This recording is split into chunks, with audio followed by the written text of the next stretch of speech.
கர்த்தருடைய நாமத்திற்கு மகிமை உண்டாவதாக.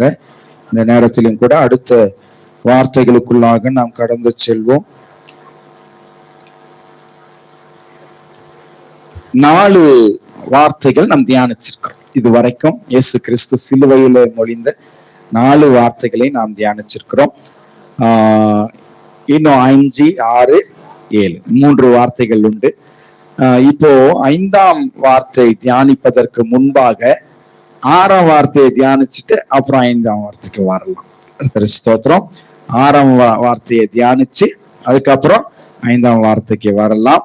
இந்த 6ஆம் வார்த்தை நாம் எல்லாம் எடுத்துக்கொள்ளலாம்.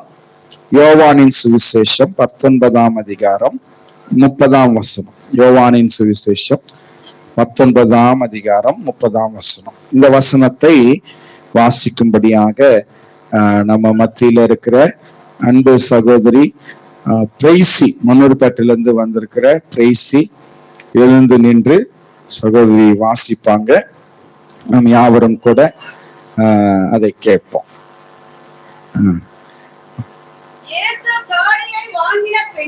இயேசு காடியை வாங்கின பின்பு முடிந்தது என்று சொல்லி தலையை சாய்த்து ஆவியை ஒப்பு கொடுத்தார். கர்த்தருக்கு ஸ்தோத்திரம். அல்லேலூயா, அல்லேலூயா. நீங்க மதியம்ன்றது காண்பிக்கிறீங்க, மத்தியான நேரம் இது அப்படின்னு உங்க அல்லேலூயா சொல்லுது. அப்படியா? இது மத்தியான நேரமா இருந்தாலும் சரி, எங்க அல்லேலூயா எப்பயுமே பலமா தான் இருக்குன்னு சொல்றவங்களா அல்லேலூயா சொல்லுங்க. அல்லேலூயா. முழிச்சிட்டு தான் இருக்கிறீங்க. ஓகே. நம்ம மத்தியில இப்போ இந்த வார்த்தையை தியானிக்கும்படியாக பொன்னேரி சபைக்கு சேர்ந்த நம்மளுடைய அன்பு சகோதரி சுகன்யா முன்பாக வந்து இந்த வார்த்தையை தியானிக்க நாம் யாவரும் கூட ஜெப சிந்தையோடு நாம் காத்திருப்போம். Praise the Lord.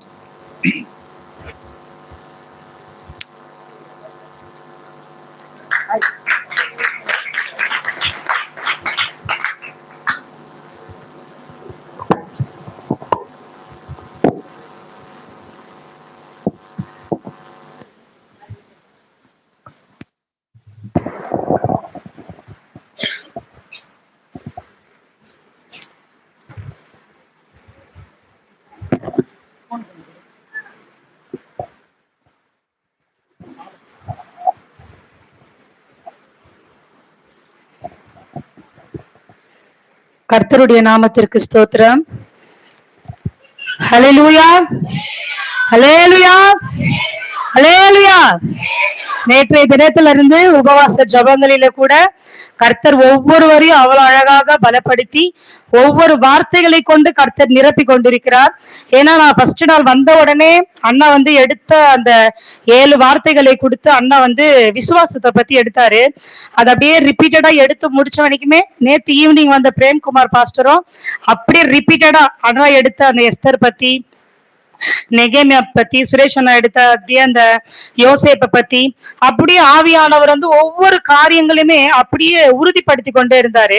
சோ அதுக்கப்புறமா வந்து நான் நினைச்சிட்டே இருந்தேன், சோ நம்மளுடைய வார்த்தை வந்து முடிந்தது அப்படின்னு சொல்லிட்டாரு, அது எப்படி நம்ம ஒரு உறுதியே வரலையே அப்படின்னு நினைக்கிறப்ப நேற்று அதே ஈவினிங்ல நான் எடுக்க வேண்டிய ஒரு 2-3 வசனங்களை வந்து அந்த பாஸ்டர் எடுத்தாரு.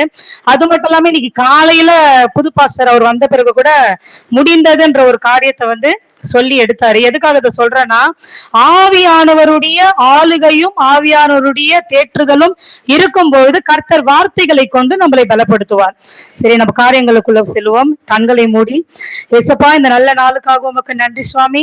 அப்பா, இந்த நாளோட ஆண்டவரே கர்த்தாவே, இந்த 6வது வார்த்தை ஆண்டவரே தகப்பனே, அப்பா மனுஷரீகமாக அல்ல சுவாமி, ஆவியானவர் தாமே நீர் மறைத்து இந்த முடிந்தது என்ற ஒரே வார்த்தையின் காரியங்களில் இருந்து கர்த்தாவே நாங்கள் 5 விதமான காரியங்களை கற்றிக்கொள்ள நீங்க உதவி செய்யுங்க ராஜா. இயேசுவின் நாமத்தினாலே நல்ல பிதாவே, ஆமேன்.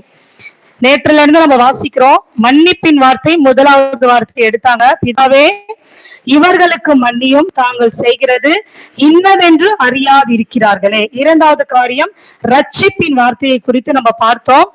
நீ இன்றைக்கு என்னோட கூட பரதீசியில் இருப்பாய். 3வது காரியம் பாசத்தின் வார்த்தையாகிய அதோவும் தாய் இதோவும் மகன் என்ற வார்த்தையை வாசித்தோம்.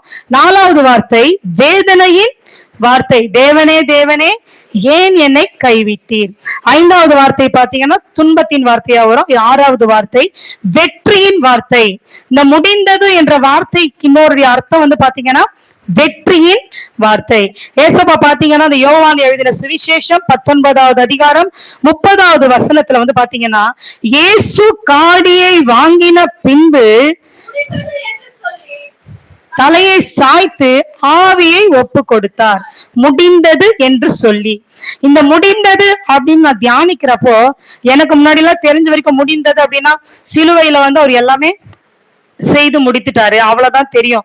பட் இந்த நான் தியானிக்கிறப்பதான் கர்த்தர் நிறைய காரியங்களை வந்து அவர் எத்தனை காரியங்கள் வந்து நமக்கு சிலுவையில செய்து முடித்தார் அப்படின்னு சொல்லி என்னால கற்றுக்கொள்ள முடிந்தது. இந்த முடிந்ததுன்ற வார்த்தைக்கு பாத்தீங்கன்னா கிரேக்க மொழியில டெட்டலஸ்டாய் அப்படின்னு சொல்லுவாங்க. இந்த டெட்டலஸ்டாய் அப்படின்னு சொன்னா கிரேக்க மொழியில பாத்தீங்கன்னா அப்ப ஏசப்பா வாழ்ந்த காலத்துல எல்லாமே வந்து ஒரு பில்லு சாங்ஷன் ஆகணும் அப்படின்னு சொன்னாலோ ஒரு காரியத்தை ஃபுல்லா முடிக்கணும்னு சொன்னாங்கன்னா அதுக்கு வந்து டெட்டலஸ்டாய் அப்படின்னு சொல்லுவாங்க. டெட்டலஸ்டாய் அப்படின்னு சொன்னா நிறைவாய் எல்லாமே அவர் முடித்திட்டாரு அப்படின்னு அர்த்தம். அது மட்டும் இல்லாம இந்த வார்த்தைகளை கொண்டு இன்னைக்கு நம்ம 5 விதமான காரியங்களை பார்க்க போறோம். அந்த 5 விதமான காரியங்களை பார்ப்பதற்கு முன்பாக அவர் பாடுகளை பற்றிய வசனங்கள் ஃபுல்லா நிறைவேற்றி முடித்தார். ஏசாயா தீர்க்க தரிசனம் 53வது அதிகாரம் எடுத்தவர்கள் வாசியுங்கள். ஏசாயா 53 2வது வசனம்.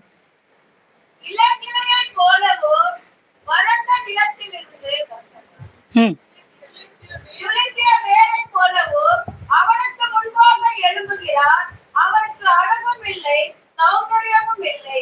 அவரை பார்க்கும் போது நாம் அவரை விரும்பத்தக்க ரூபம் அவருக்கு இல்லாதிருந்தது. அவரை பார்க்கும் பொழுது அவருக்கு விரும்பத்தக்க ரூபமே இல்லாமல் இருந்தது. அழகும் இல்லை, சொரூபம் எல்லாமே, சௌந்தரியம் எல்லாமே போயிடுச்சு. இந்த அழகு சௌந்தரியம் எதுக்காக நான் சொல்றேன்னா நம்ம பாடலே பாடுறோம், அழகானவர் அருமையானவர் இனிமையானவர் பாடுறோம். அந்த அழக ஃபுல்லாவே அவருடைய சரீரத்தை ஃபுல்லாவே யாருக்காக ஒப்பு கொடுத்தாரு? இங்க உட்கார்ந்துட்டு இருக்க நமக்காக தான் அவர் ஃபுல்லா ஒப்பு கொடுத்தாரு. நிறைய பேர் பாத்தீங்கன்னா தன்னுடைய சரீரத்துக்காக நிறைய காரியங்களை செய்வாங்க, ஒரு காரியங்களையும் பார்த்து பார்த்து. ஆனா ஆண்டவர் அந்த சரீரத்தையே முழுமையாக அழகும் இல்லைன்னா முகத்துல இருக்க ரூபங்களே மாறப்பட்டது. அவருடைய முகத்துல இருக்கிற அந்த கண்ணு மூக்குல இருந்து டோட்டல் அந்த இடம்லாம் ஃபுல்லா வந்து அப்படியே சிதைக்கப்பட்டது. அவருடைய வாரினால அடிக்கும் பொழுது செதெல்லாம் பாத்தீங்கன்னா அப்படியே லம்ப் அப்படியே டோட்டலா அப்படியே வெளியே வந்தது. இதை நம்ம சாதாரணமா நம்ம நினைக்கிறோம், ஏசப்பா வந்து நமக்காக சிலுவையில மறைத்தாரு, 7 வார்த்தைகளை நம்ம தியானிக்கிறோம், அவ்வளவுதான். பட் அது உண்மை கிடையவே கிடையாது. அவர் நமக்காக பட்ட பாடுகள் அதிகம். ஏன்னா அழகும் இல்லை, சொரூபமும் இல்லை அப்படின்னா அந்த சௌந்தரியமும் இல்லைன்னு பாத்தீங்கன்னா அவர் முழுமையாக தன்னுடைய ரூபத்தை முழுமையாக யாருக்கு கொடுத்தார்? அவருடைய பிள்ளைகளாகிய நமக்கு கொடுத்தார். அடுத்த வசனம். அவர் அசட்டை பண்ணப்பட்டவரும் மனுஷரால் புறக்கணிக்கப்பட்டவரும் துக்கம் நிறைந்தவரும் பாடு அனுபவித்தவருமாய் இருந்தார். அவரை விட்டு நம்முடைய முகங்கள் மறைத்து கொண்டோம். அவர் அசட்டை பண்ணப்பட்டிருந்தார், அவரை எண்ணாமற் போனோம். அந்த இடத்துல சிலுவையின் அடிவாரத்துல இயேசு கிறிஸ்துவினுடைய வார்த்தைகளை கேட்கும்படியாக அநேக ஜனங்கள் அந்த இடத்துல வந்து உட்கார்ந்து கொண்டிருந்தாங்க. அவரை அசட்டை பண்ணும் போது கூட யாருமே ஒண்ணுமே சொல்லல. அதே மனிதர்கள் தான் இயேசு கிறிஸ்துவ என்ன பண்ணாங்க, எருசலேமுக்கு அவருக்கு முன்னாடி அந்த கழுதையின் மேல வரும் பொழுது உன்னதத்தில் வருகிற தேவனாகி ஸ்தோத்தரிக்கப்பட்டவர் சொல்லிட்டு நிறைய நாமங்களை சொல்லி அவர் என்ன பண்ணாங்க, புகழ்ந்தாங்க. எதற்காக அவரை புகழ்ந்தார்கள் என்றால் அவர் மேசியா என்று அவர் என்ன பண்ணாங்க, புகழ்ந்தாங்க. அந்த நாட்களில பாத்தீங்கன்னா பரிசேயர்கள் சதுசேயர்கள் என்ன பண்ணாங்க, அந்த ஜனங்களை ஒவ்வொரு காரியங்களிலுமே அவர்கள் அடிமைத்தனம் மாதிரி நடத்தி கொண்டிருந்தாங்க. அப்ப இயேசு கிறிஸ்து வந்து பலவிதமான அற்புதங்களை செய்யும் பொழுது அவர்கள் இயேசு கிறிஸ்துவை ஒரு ரோல் மாடலா பார்க்க ஆரம்பிச்சாங்க. எனக்காக யார் வந்துட்டா, ஏசப்பா வந்துட்டாரு, இவர் பார்த்தா அற்புதங்கள் செய்யறாரு, இவர் அநேக அடையாளங்களை செய்யறாரு, மரித்தவர்களை எழுப்புறாரு, அப்ப இவர் கண்டிப்பா இந்த பரிசேயர்களிலிருந்து அவள் என்ன பண்ணுவாரு, தப்புவிப்பாரு, விடுதலை பண்ணுவாருன்னு சொல்லிட்டு தைரியமா வந்த ஜனங்கள் இப்ப அவரை சிலுவையிலே அறையப்படும் பொழுது அவரை அசட்டை பண்ணும் போது என்ன பண்ண ஆரம்பிச்சாங்க, எல்லாம் சைலண்டா இருந்தாங்க. காட்டி கொடுக்கும் போது அவரை சிலுவையில அறையணும்னு சொல்றப்ப கூட அந்த ஜனங்கள் எல்லாமே என்ன சொன்னாங்க, இயேசுவை சிலுவையில் அறையும் அப்படின்னு சொன்னாங்க. எதுக்காக சொன்னாங்கன்னா, அவங்க ரோல் மாடலா நினைச்ச ஏசப்பா இப்ப எங்க வந்துட்டாரு? யார் கண்ட்ரோல்ல வந்துட்டாரு? பரிசேயர்களுடைய கண்ட்ரோல்ல வந்துட்டாரு. பிசாசினுடைய கண்ட்ரோல் அந்த இடத்துல ஒப்பு கொடுக்கப்பட்டதுனால அவர் ஜனங்களுடைய கண்களுக்கு அவர் காணாமலே போனாரு. நம்மளுடைய வாழ்க்கையில கூட அதே மாதிரிதான். கர்த்தர் நமக்கு அநேக அற்புதங்களை செய்யும் பொழுது கர்த்தர் எனக்காக செய்தார் என்று நம்ம நல்லா சாட்சிகளை சொல்லுவோம். ஒரு சில அற்புதங்கள் நம்மளுடைய வாழ்க்கையில தாமதமான உடனே நம்ம என்ன பண்ணிடுவோம் தெரியுமா?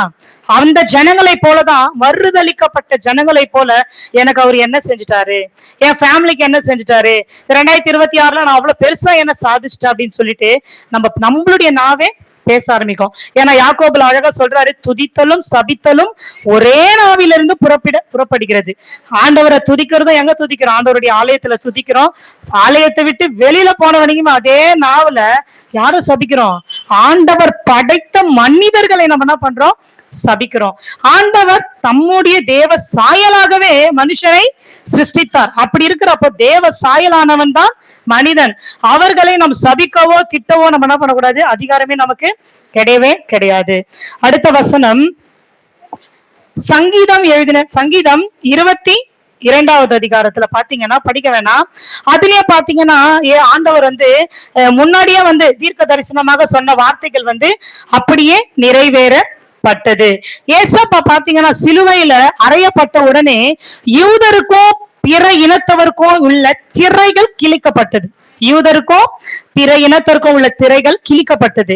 பிதாவின் இடம் நேரடியாக செல்லும் பாக்கியத்தை கர்த்தர் நமக்கு அமைத்து கொடுத்தார். உண்மையாவே சொல்றேன், ஏசப்பா மட்டும் நமக்காக சிலுவையில மட்டும் அறையப்படாம இருந்திருந்தார்னா இன்னைக்கு நம்மளால பிதாவு கிட்ட நெருங்கி இருக்க கூட முடியாது. ஏன்னா நம்ம அநேக பாவங்களை செய்து கொண்டு சபையில என்ன பண்ணிடுறோம், துணிகரமா நிறைய பேர் உட்கார்ந்துடுறாங்க. அந்த காலத்துல மகா பரிசுத்த ஸ்தலங்களில ஆண்டவருடைய சபைக்கு போகும்போது அவ்வளவு ஒரு பரிசுத்த ஸ்தலத்துல சங்கீதத்திலே சொல்லுது, பயத்துடனும் நடுக்கத்துடனும் கர்த்தரை சேவியுங்கள், தொழுது கொள்ளுங்கள் அப்படின்னு சொல்லப்பட்டிருக்குது. ஆண்டவருடைய ஆலயத்துக்குள்ள வந்த வரைக்கும் அந்த பயமும் அந்த பக்தியும் நமக்கு என்னன்றது இல்ல, அந்த கொஞ்ச நேரம் தான். பட் இந்த இடத்துல பாத்தீங்கன்னா பிதா கிட்டயே நம்ம டைரக்டா போறதுக்கான ரூட்டை கிளியர் பண்ணது யாரு? ஏசப்பா தான் கிளியர் பண்றாரு. பாவத்தின் வல்லமை அகற்றப்படுது, எல்லா பாவங்களுக்கும் ரட்சிப்பு கிடைக்குது. இந்த எல்லா காரியங்களும் பாத்தீங்கன்னா இயேசு கிறிஸ்து சிலுவையில அறையப்பட்டதின் நிமித்தம் நமக்கு கிடைத்தது. ரத்தம் சிந்துதல் இல்லாமல் பாவ மன்னிப்பு கிடையவே கிடையாது. கண்டிப்பா ரத்தம் சிந்தப்படணும். நீங்க ஆதியாகமம் 3வது அதிகாரம் 15வது வசனத்தை எடுத்து வாசிங்கள். ஆதியாகமம் 3வது அதிகாரம்.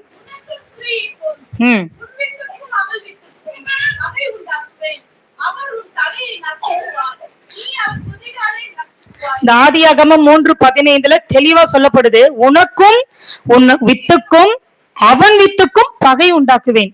அப்பயே அங்கே சொல்லிடுறாரு, பிசாசின் தலையை நசுக்கினார். பிசாசின் தலையை இந்த இடத்துல பாத்தீங்கன்னா புதிய ஏற்பாட்டின் காலத்துலதான் அவர் நசுக்கினார். ஆனா இங்கேயே சொல்லப்பட்டிருக்குது, முன்னாடியே இந்த மாதிரி நடக்கும்னு சொல்லிட்டு முன்னாடியே தீர்க்க தரிசனமாக எழுதப்பட்டிருக்குது. சரி, இந்த முடிந்ததுன்ற வார்த்தைக்கு ஒரு 5 விதமான டாபிக் பார்த்துட்டு சீக்கிரமா ஒரு 10 நிமிஷத்திலே நான் முடிச்சிடுறேன். இந்த முடிந்தது என்ற வார்த்தைக்கு ஒரு ஆவிக்குரிய ரகசியமான ஒரு 5 பாயிண்ட் பத்தி பார்க்க போறோம். முதலாவது பாயிண்ட், மீட்பின் திட்டம் முடிந்தது. என்ன திட்டம்? மீட்பின் திட்டம் முடிந்தது. ஏசப்பா பாத்தீங்கன்னா 33 வருஷம் வரைக்குமே சாத்தானின் தலையை நசுக்கி கொண்டே இருந்தாரு. 33 வருஷமே. ஏன்னா இயேசு கிறிஸ்து பிறந்த உடனே ஏரோது ராஜா என்ன பண்ணாரு, 2 வயது உள்ள குழந்தைகளை எல்லாருமே என்ன பண்ணாரு, கொலை பண்ண ஆர்டர் போட்டாரு.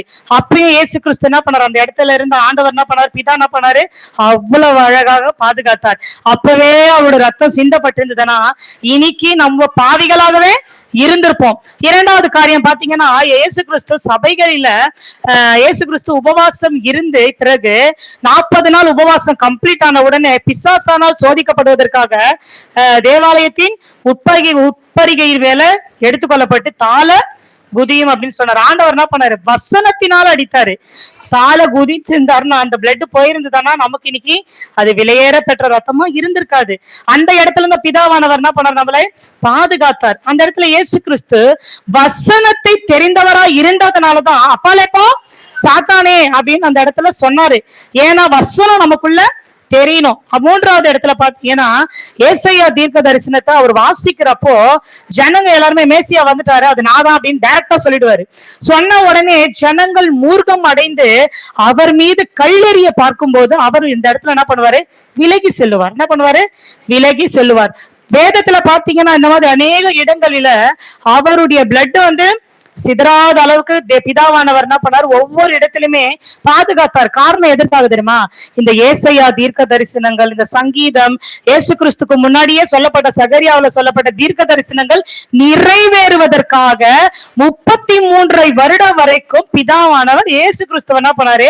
எந்த நேரத்துல அந்த டைம் வரணும்னு சொல்லிட்டு அவர் காத்திருந்தார். எடுத்த உடனே ஏசப்பா என்ன பண்ணல? அற்புதம் செய்யல. என்னுடைய வேலை வரணும்னு சொல்லிட்டு காத்துட்டு இருந்தாரு. 30 வருஷம் ஒரு கம்ப்ளீட் ஆன பிறகு 3 வருஷம் என்ன பண்ணாரு? ஆண்டவருக்காக ஊழியத்தை கம்ப்ளீட்டா செய்து முடிக்கிறாரு. சகரியா 13வது அதிகாரம் 1வது வசனம்.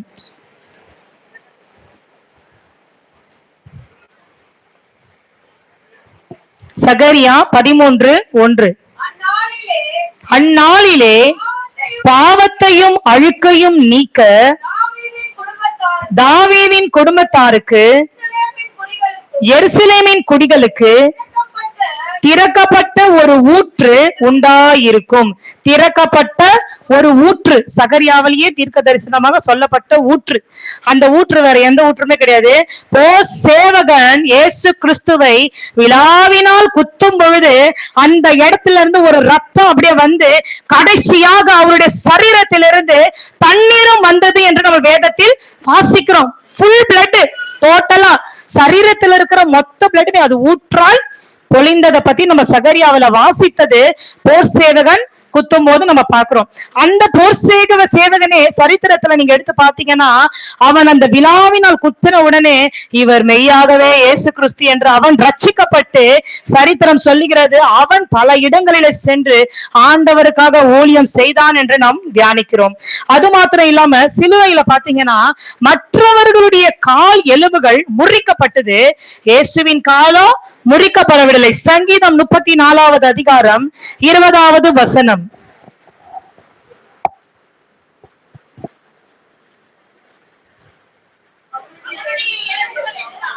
அவனுடைய எலும்புகளை எல்லாம் காப்பாற்றுகிறான், அவைகளில் ஒன்றும் முறிக்கப்படுவதில்லை. இயேசு கிறிஸ்துடைய எலும்புகள் ஒன்றுமே முறிக்கப்படல. அந்த எலும்பு தெரிகிற அளவுக்கு அவர் என்ன பண்ணாரு?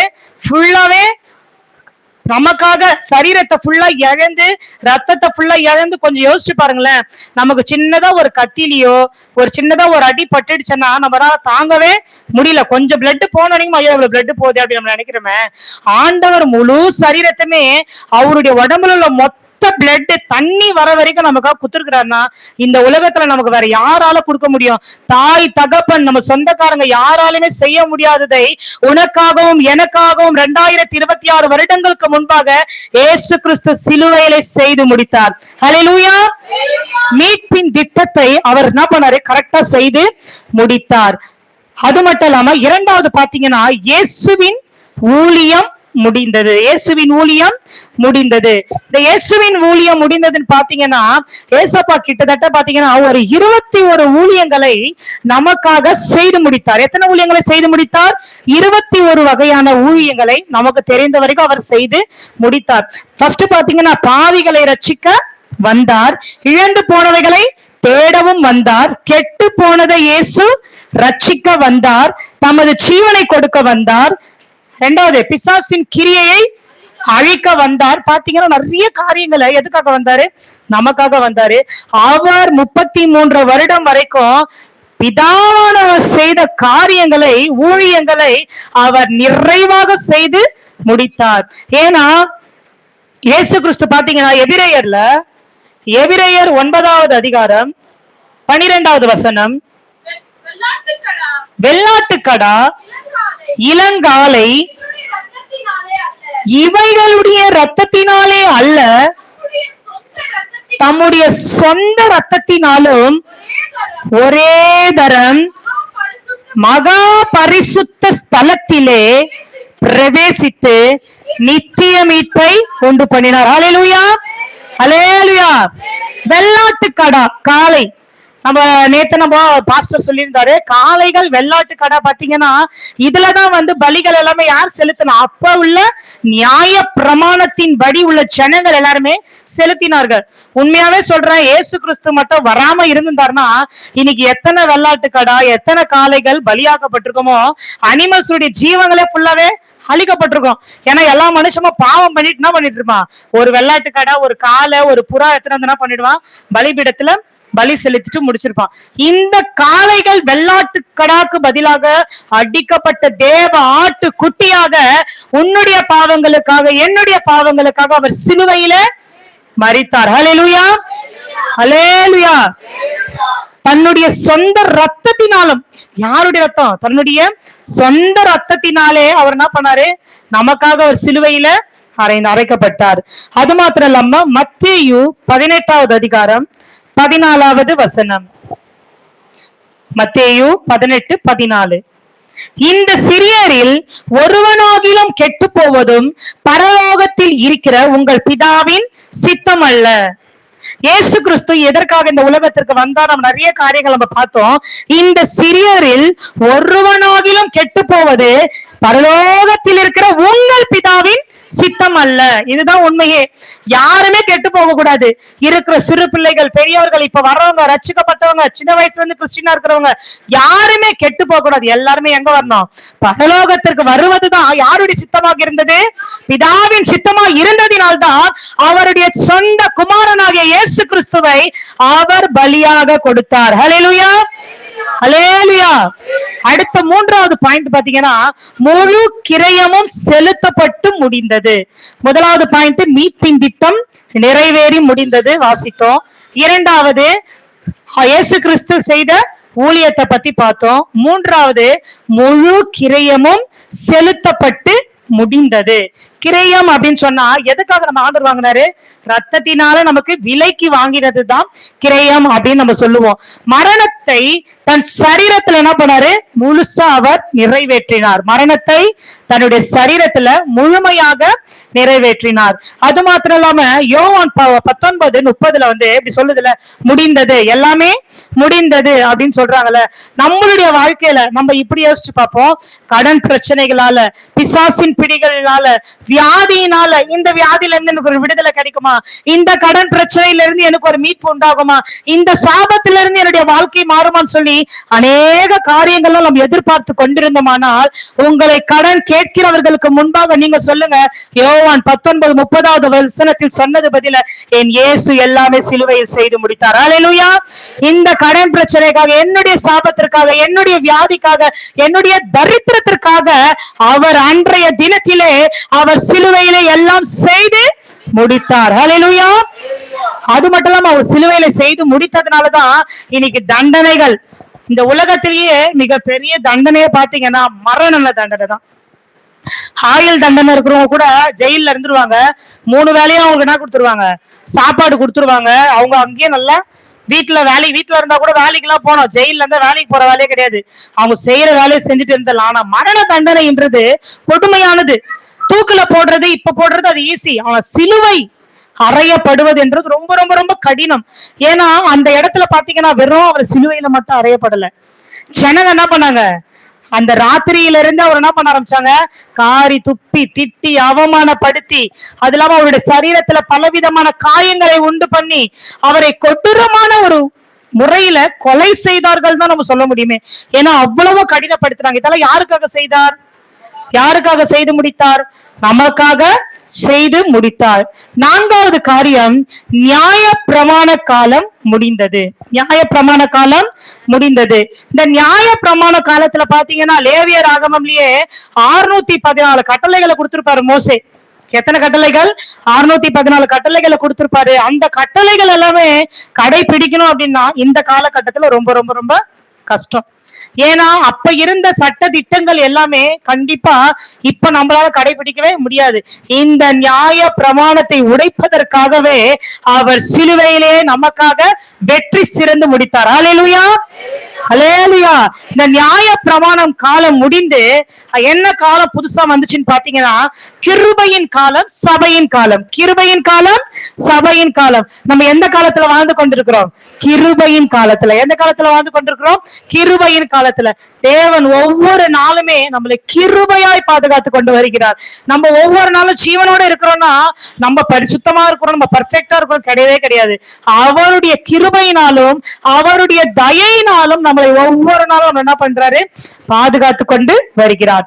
ரோமருக்கு எழுதின சுவிசேஷம், ரோமர் 10வது அதிகாரம் 4வது வசனம்.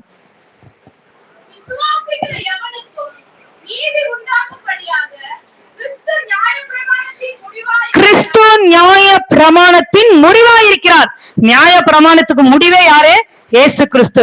நியாய பிரமாணத்திற்கு அவர் முடிவை கட்டி விசுவாசிக்கிற எவனுக்கும் நீதி உண்டாகும்படியாக. நம்ம விசுவாசிக்கணும், நமக்கு நீதி கிடைக்கணும், நமக்கு உண்மை கிடைக்கணும் அப்படின்னு சொன்னா 2026 வருடங்களுக்கு முன்பாக உனக்காக எனக்காக ஆட்டுக்குட்டியாக அவர் என்ன பண்ணாரு? சிலுவையில பலியானார். ஹல்லேலூயா. அதே ரோமர் 6வது அதிகாரம் 14வது வசனம். நீங்கள் நியாயப்பிரமாணத்திற்கு கீழ்ப்பட்டிராமல் கிருபைக்கு கீழ்ப்பட்டிருக்கிறபடியால் பாவம் உங்களை மேற்கொள்ள மாட்டாது. கிருபைக்கு கீழ்ப்பட்டிருக்கிறபடியால், நான் முன்னாடியே சொன்னதுதான், நியாய பிரமாணத்தின் அவர் முடிவாய் இருக்கிறார். முடிவாய் இருக்கிறதுனால நீங்கள் நியாய பிரமாணத்திற்கும் கீழ்ப்பட்டிராமல் கிருபைக்கு கீழ்ப்பட்டிருக்கிறபடியால். நியாய பிரமாணத்துக்கு யாருமே என்ன பண்ணல? கீழ்படியல. கீழ்படியாததுனாலதான் ஆதாம் கிட்ட இருந்து அப்பத்துல இருந்து மோசே நியாய பிரமாணத்துல இருந்து பாத்தீங்கன்னா ஜனங்கள் எல்லாம் மிகுதியாக என்ன பண்ண ஆரம்பிச்சிட்டாங்க? பாவம் செய்ய ஆரம்பிச்சிட்டாங்க. ஏன்னா நியாய பிரமாணத்திற்கு எந்த மனுஷன் என்ன பண்ணல? கீழ்படியில. இந்த நியாய பிரமாணத்திற்கு முடிவு கட்டுவதற்காக அவர் என்ன சொல்றாருன்னா, கிருபைக்கு கீழ்பட்டிருக்கிறபடியால் நம்ம யாருக்கு கீழ்படுறோம்? இயேசு கிறிஸ்துவுக்கு கீழ்படுகிறோம். எதனால கீழ்படுகிறோம்? அவர் கிருபையாய் நம்மளை பாதுகாக்கிறதுனால. அல்லேலூயா. கொலேசியருக்கு எழுதின நிருபம் 2வது அதிகாரம் 14வது 15வது வசனம். கொலேசியர் 2வது அதிகாரம் 14, 15. நமக்கு எதிரடியாகவும் கட்டளைகளால் நமக்கு விரோதமாகவும் இருந்த கையெழுத்தை குலைத்து அதை நடுவிலிராதபடிக்கு எடுத்து சிலுவையின் மேல் ஆணி அடித்து, நமக்கு எதிரடியாகவும் கட்டளைகளால் நமக்கு விரோதமாகவும் இருந்த கையெழுத்தை குலைத்து. கையெழுத்தை குலைத்து. நமக்கு எதிரி யாரு இந்த உலகத்துல? பக்கத்து வீட்டுக்காரங்களா? நம்மளோட ஃப்ரெண்டா? நம்மளுடைய சபையில இருக்கிறவங்க யாராவது சிஸ்டர்ஸா? யாருமே கிடையாது. நமக்கு எதிரி ஒரே எதிரி யாரு? ஒரே எதிரி பிசாசு. அந்த பிசாசை இயேசு கிறிஸ்து சிலுவையில நசுக்கி முடித்துட்டாரு. அதனால நமக்கு எதிரியானவர் இப்ப யாருமே கிடையாது. ஏன்னா அவர் சிலுவையில என்ன பண்ணிட்டாரு? நமக்காக பிசாசை முழுமையாக என்ன பண்ணாரு? வெற்றி சிறந்து முடித்தார். அது மட்டும் இல்லாம கையெழுத்தை குலைத்து அதை நடுவில் இராதபடிக்கு எடுத்து சிலுவையின் மேல் ஆணி அடித்து துரைத்தனங்களையும் கோலமாக்கி அவைகளின் மேல் சிலுவையில் வெற்றி செறிந்தால். துரைத்தனங்கள், அதிகாரங்கள் எல்லாத்துக்குமே டோட்டல் என்ன பண்றாரு? ஒரு முடிவு கட்டுறாரு, வெற்றி சேர்க்கிறாரு. ஹல்லேலூயா. இந்த குட் ஃப்ரைடே பாத்தீங்கன்னா எல்லாருமே நிறைய பேர் ஏசப்பாவை சிலுவையில அரைஞ்சிட்டாங்க அப்படின்னு சொல்லிட்டு துக்கமா கருப்பு கலர் புடவை கட்டின்னு வருவாங்க, கருப்பு கலர் ட்ரெஸ் சில சர்ச்சில் போட்டுன்னு வருவாங்க. கேட்டா துக்க நாட்கள். ஏசப்பாவை எங்க போட்டாங்க? சிலுவையில போட்டாங்க. 3வது நாள் என்ன பண்ணுவாங்க? கையில ஒரு விளக்கு வச்சுக்கின்னு தெரு தெருவா என்ன பண்ண ஆரம்பிச்சிருவாங்க? சுத்த ஆரம்பிச்சிருவாங்க. ஏசு கிறிஸ்து அது நம்ம கிட்ட சொல்லவே கிடையாது. ஏசு கிறிஸ்து சிலுவையில வெற்றி சிறந்தார்னு வேதம் சொல்லுது. அல்லேலூயா. அவர் சிலுவையில் வெற்றி சிறந்தார். அப்ப குட் ஃப்ரைடேன்றது புனித வழி எதுக்காகனா, கர்த்தரை நாம் அவர் நமக்காக வெற்றி சிறந்ததுனால நம்ம கொண்டாடுகிற ஒரு நாள். பாடுகளை நினைத்து நம்ம எதுக்காகனா நம்ம டோட்டலா மாறணும். அவருடைய பாடுகளை நினைத்து, ஐயோ எனக்காக ஏசப்பா சிலுவையில அறைந்தாரு, என்னுடைய பாவத்துக்காக அறைந்தாரு, மனமாற்றம் அடைந்து அவர் நமக்காக வெற்றி சிறந்ததுனால ஒரு சந்தோஷமாக நம்ம என்ன பண்ணணும்? செல்லணும். அடுத்து எபிரேயர் 10வது அதிகாரம் 10வது வசனம். நாம் எதனால் பரிசுத்தமாக்கப்பட்டிருக்கிறோம் என்று சொல்லப்படுகிறது? எபிரேயர் 10:10. ஒரே தரம் பலியிடப்பட்டதினாலே அந்த சித்தத்தின்படி நாம் பரிசுத்தமாக்கப்பட்டிருக்கிறோம். ஹல்லேலூயா, ஹல்லேலூயா. நாம் எதனால் பரிசுத்தமாக்கப்பட்டிருக்கிறோம் என்றால், இயேசு கிறிஸ்துவினுடைய சரீரம் ஒரே தரம் பலியிடப்பட்டதினாலே அந்த சித்தத்தின்படி நாம் பரிசுத்தமாக்கப்பட்டிருக்கிறோம். இன்னைக்கு நாம் பரிசுத்தமாக இருக்கிறோம்னா அவர் சரீரத்தை ஒரே தரம் நமக்காக பலியிடப்பட்டதினால், ஹல்லேலூயா, ஒரே தரம் பலியிடப்பட்டாரு. இன்னைக்கு கிருபையின் நாட்களில வாழ்ந்து கொண்டிருக்கிற நாம் ஒவ்வொரு நாளும் ஒவ்வொரு வாரமும் நம்மளை கர்த்தர் பரிசுத்தப்படுத்தி கொண்டிருக்கிறார். ஹல்லேலூயா, ஹல்லேலூயா. அடுத்தது 5வது பாயிண்ட் பாத்தீங்கன்னா, சாத்தானின் கிரியைகள் அழிந்து முடிந்தது. சாத்தானின் கிரியைகள், நம்ம 5 பாயிண்ட் பாக்குறோம். இந்த ஆவிக்குரிய ரகசியங்கள் இதுதான் கடைசி. சாத்தானின் கிரியைகள் அழிந்து முடிந்தது. யோவான் எழுதின சுவிசேஷம் 12வது அதிகாரம் 31வது வசனம்.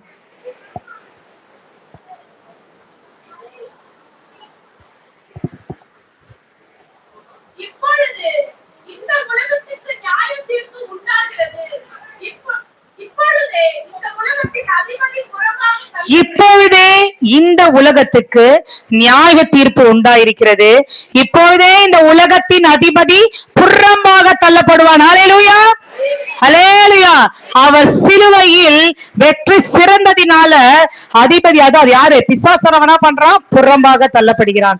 நம்ம வேதத்துல பாத்தீங்கன்னா நிறைய இடங்கள்ல பிசாச பத்தி ஒரு சில இடங்கள்ல புகழ்ந்து சொல்லப்பட்டிருக்கோம், ஒரு சில இடங்கள்ல ஒவ்வொரு காரியங்களும் வெளிப்பட்டிருக்கும். ஆனா அவன் எப்படியாப்பட்ட ஆளா இருந்தாலும் கர்த்தர் என்ன பண்ணாரு, புறம்பாக தள்ளினார். ஹல்லேலூயா, ஹல்லேலூயா.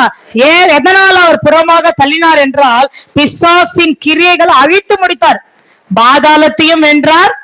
எங்க வென்றார்? பூலோகத்தையும் வென்றார், பாதாளத்தையும் வென்றார், பரலோகத்தையும் வென்றார். ஹல்லேலூயா. இந்த உலகத்துல அவர் முழுமையாக மனுஷனாக வந்தார். அந்த பலிகள், வேதனைகள் எல்லாமே மனுஷனாக அவர் என்ன பண்ணாரு, அனுபவித்தார். இதை அனுபவிப்பதற்கு அவர் முன்னாடி அந்த கெத்செமனே தோட்டத்துல போயிட்டு பிரேயர் பண்றப்ப கூட பிதாவின் சித்தத்தை அவர் கேட்டார். ஏன்னா அவர் எல்லாமே ப்ராப்பரா, ஏன்னா அந்த இடத்துல வந்து பேதுரு போயிட்டு அந்த இடத்துல காலை வெட்டும் போது கூட தடை பண்ணாதனார். ஏன்னா பிதாவின் சித்தம் நிறைவேறி முடிக்கணும். நிறைவேறி முடிஞ்சாதான் பிசாசினுடைய கிரியைகள் முற்றிலுமாக அழிக்க முடியும். ஹல்லேலூயா. அவர் பிசாசின் கிரியைகளை முற்றிலுமாக என்ன பண்ணாரு, அழித்து முடித்து நமக்கு என்ன பண்ணாரு, பிதா கிட்ட டைரக்டா போறதுக்கான ஒரு வழியின் வாசலை என்ன பண்ணார், நமக்கு ஏற்படுத்தி கொடுத்திருக்கிறார். இந்த 5 காரியங்களின்படி கர்த்தர் எவ்வளவு பெருசா நமக்கு அழகா சூப்பரா நமக்கு முடித்திருக்காருல. முடிந்ததுன்ற வார்த்தை ஒரு வார்த்தை தான், ஆனா அதற்குள்ள ஆவிக்குரிய வாழ்க்கை நமக்கு நித்திய மீட்பை உண்டு பண்ணினாரு. அது மாத்திரம் இல்லாம அவருடைய ஊழியத்தை என்ன பண்ணாரு, செய்து முடித்தாரு. 3வது காரியம் என்ன பார்த்தோம்? 3வது காரியம், முழு கிரயமும் செலுத்தப்பட்டு முடிஞ்சாரு. நியாய பிரமாணத்தின் காலம் ஒரு முடிவு கட்டினாரு. 5வது, பிசாசின் கிரியைகள் அழிந்து முடிந்தது. இந்த 5 காரியங்களுமே கர்த்தர் சிலுவையிலே நமக்காக செய்து முடித்தார். ஹல்லேலூயா, ஹல்லேலூயா. இப்ப செய்து அவர் செஞ்சது எல்லாமே முடிச்சிட்டாரு. இன்னைக்கு நம்ம செய்ய போறது என்ன? அவர் 2026 வருடங்களுக்கு முன்பாக சிலுவையில அழகா முடிச்சிட்டாரு. அழகா அந்த ஒரு 33 வயசு பாத்தீங்கன்னா, 30 வயசுல எல்லாம் அந்த 3 வருஷம் ஊழியம் செஞ்சாருன்னா அந்த ஒரு ஏஜ்னா அப்பதான் ஸ்டார்டிங்கே. அந்த காலத்துல எல்லாம் 40 வயசுல திருமணம் பண்ணுவாங்க. 33 வயசுன்றது ஒரு சின்ன வயசு தான். அந்த இள ரத்தம் சின்ன ரொம்ப ஒரு துளி பாவமே இல்லாத ரத்தத்தை யாருக்காக சிந்தினாரு? நமக்காக சிந்தினாரு. ஒரு துளி பாவமே அவர்கிட்ட கிடையவே கிடையாது. அதனாலதான் இளங்கிளையை போல அந்த ஏசாயா தீர்க்க தரிசனம் 53வது அதிகாரத்துல நம்ம வாசிச்சோம். இளங்கிளையனா அந்த ஒரு வயசே அவருக்கு ஒரு பூரணமான அந்த கரெக்டா 33 வயசு வரைக்குமே நமக்காக என்ன பண்ணாரு, வாழ்ந்து முடித்தார். இன்னைக்கு நம்ம அதுல இருந்து தெரிஞ்சுக்க வேண்டியது, நீங்கள் மத்தேயு எழுதின சுவிசேஷம் 19வது வசனம்.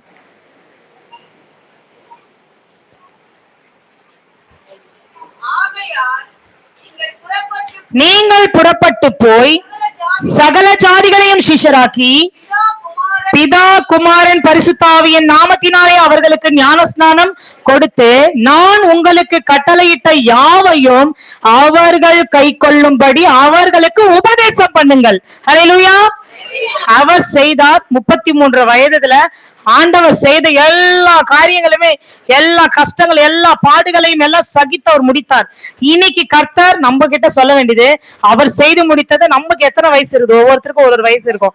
நம்மளுடைய ஜீவன் எப்ப பிரியும் நமக்கு தெரியாது. கர்த்தர் நமக்காக வைத்த திட்டத்தை, கர்த்தர் நமக்காக வைத்த நோக்கத்தை நாம் செய்து முடித்திருக்கிறோமா? ஏன்னா நான் ஒரு சிஸ்டரை பத்தி நான் கேள்விப்பட்டிருந்தேன். அவங்க பாத்தீங்கன்னா அவங்களுக்குன்னு சில மிஷினரி ஊழியங்கள் எல்லாமே கொடுக்கப்படும். அந்த ஊழியத்தை எல்லாமே அவங்களுக்கு செஞ்சு முடிச்சிட்ட பிறகு அவங்க ஒரு ஏஜ் ஆகும், ஒரு 58 வயசான பிறகு அவங்களுக்கு என்ன பண்ணுவாங்கன்னா ஒரு சென்ட் ஆஃப் பார்ட்டி மாதிரி கொடுத்து அவங்க வீட்டுக்கு வந்து அனுப்புவாங்க. அப்ப அவங்க ஊழியத்தை ஃபுல்லாவே கம்ப்ளீட்டா முடிச்சுட்டு அவங்க ரெஸ்ட் எடுக்க போறாங்க. அவங்களோட ஊழியத்தை முடிச்சிட்டாங்க, ரெஸ்ட் எடுக்க போறப்ப அவங்க பார்த்து நிறைய பேர் இன்டர்வியூ கேக்குறாங்க, நீங்க வந்து உங்களுடைய எல்லாமே நீங்க செஞ்சு முடிச்சிட்டீங்களா? அப்ப அவங்க சொன்ன ஒரு வார்த்தை, நான் எல்லாமே ஆண்டவர் எனக்கு கொடுத்ததை நான் செய்து முடித்தேன், இப்ப என் ஜீவன் போனாலும் நான் பரலோகத்துக்கு போவேன் அப்படின்னு சொன்னாங்க. அவங்க வீட்டுக்கு போன அதே நாளிலே அவர்கள் மரித்தார்கள். அதே நாள் கரெக்டா சொன்னாங்க, நான் மரித்தாலும் எங்க போவேன்? ஆண்டவர் கிட்ட போவேன். இப்படி நம்மளால இன்னைக்கு சொல்ல முடியுமா? கொஞ்சம் நம்ம சிந்தித்து பார்ப்போமே. எப்ப மரணம் வரும் நமக்கு தெரியவே தெரியாது. ஏன்னா காலையில கூட நம்ம கேட்டோம், சின்ன பொண்ணு 11 வயசு பொண்ணு ஊழியத்துக்கு தான் போயிட்டு வரா, வெளியில கூட போல. சில பசங்க சினிமாவுக்கு போறாங்க, என்னென்ன காரியங்களுக்கு போறாங்க, ஊழியத்துக்கு தான் போயிட்டு வந்தாங்க. பட் அந்த நேரத்துல என்ன ஆயிடுச்சு? மரணம் யாருக்கு எந்த நேரத்துல வரும்னு சொல்ல முடியாது. பிதாவானவர் நமக்காக இயேசு கிறிஸ்துவை உலகத்திற்காக எதற்காக தந்தார்? நம்மளை பரலோகத்தில் சேர்ப்பதற்காக தான். நம்ம அதை விட்டுட்டு கடத்த நமக்கு கொடுத்த நாட்களையும் கிழமைகளையும் டைமையும் எல்லாத்தையும் நம்ம என்ன பண்றோம்? வேஸ்ட் பண்ணிட்டு இருக்கோம்.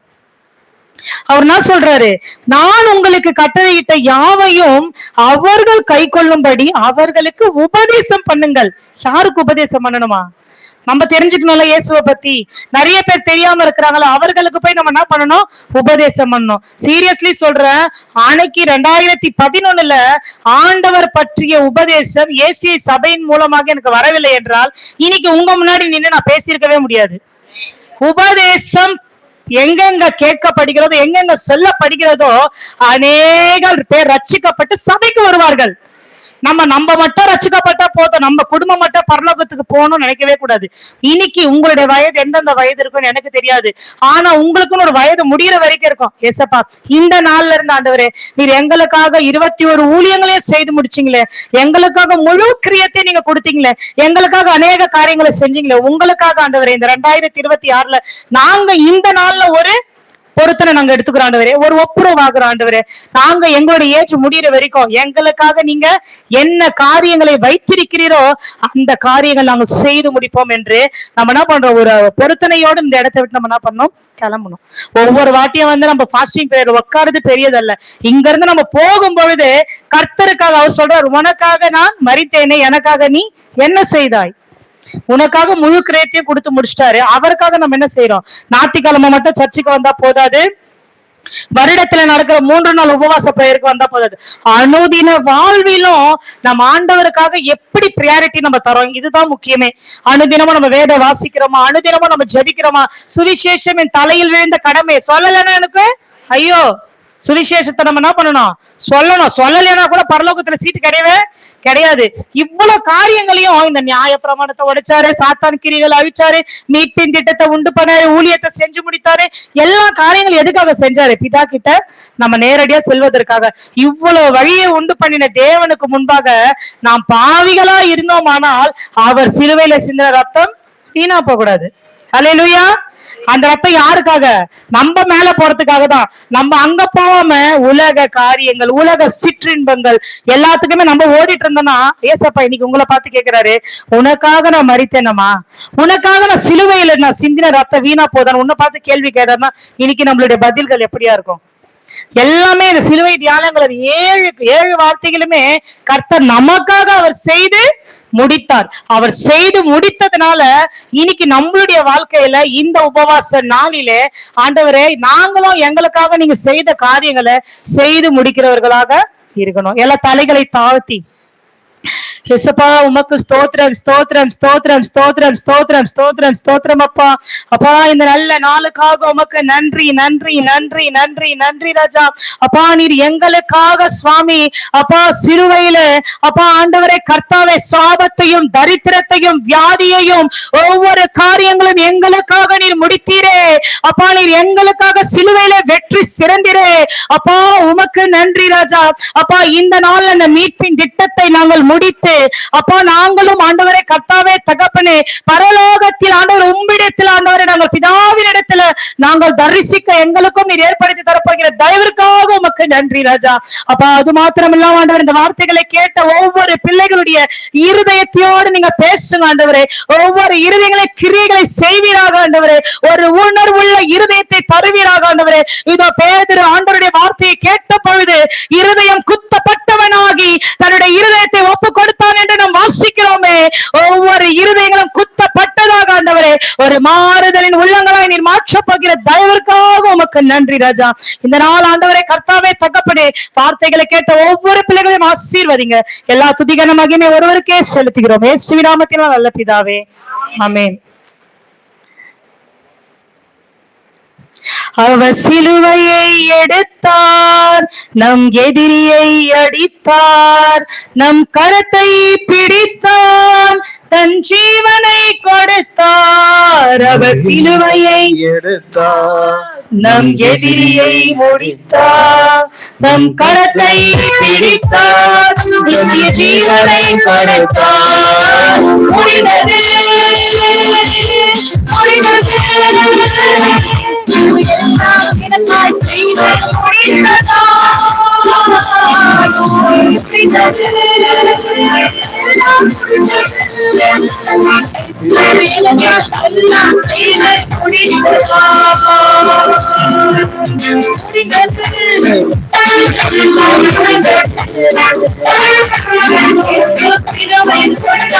எல்லாம் முடிந்தது.